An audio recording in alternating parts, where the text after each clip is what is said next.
Mbola eo amin'izay lafo ny fanomanana sy fifidianana izay atranty ananio ny heviny momba ny fifidianana bentanana sy mpanolotsaina ny antoko VPMMM androany.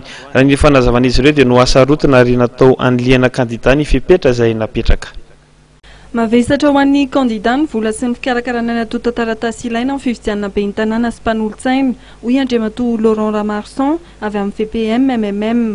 Raha ny fanazavana dia no asa rotona ary natao anilihana kandida ny fepetra napetraka ahafahana mirotsaka ho fidiana bentanana sy mpanolotsaina.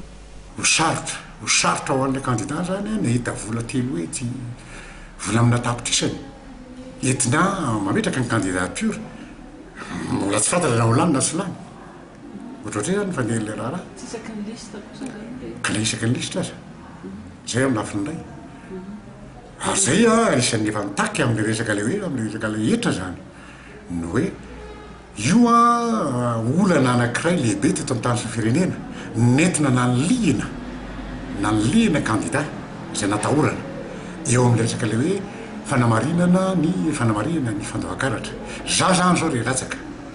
Manamafy ny VPMMM fa fototry ny fampandrosoana ny commune, mitaky fampitoviana lenta ny fampandrosoana ny commune ny izy ireo araka izany.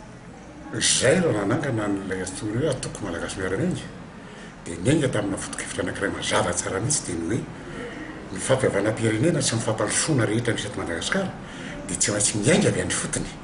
Ny fotony tianorazany eto zany dia avy any amin'ny fokotany indrindra eo anivon'ny commune. Tonga zany zao ilay fotoana ametrahana ny commune.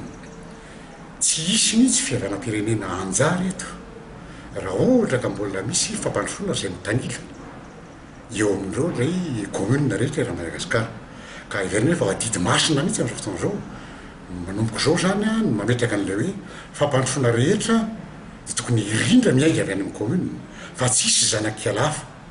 Tsy niko tsara zay le hoe ary avotrako tsara le hoe zanakialafa satria misy teto Madagasikara hatramin'izay raha vao tsy miaraka amin'ilay tokony fitondrana dia atao commune zanakialafa izy.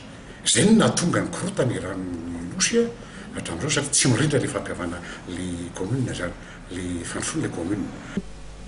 Momba ny kandida amin'ny fifidianana bentanana tsy andeha irery ny VPMMM amin'ity fifidianana bentanana sy mpanolotsaina ity.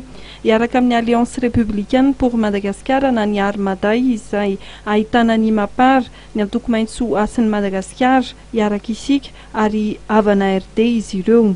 Ny commune manerana ny nosy dia izy kandida avy amin'ny Armada avokoa araka ny fanazavana nentin'Andriamatoa Laurent Ramarson avy amin'ny VPMMM.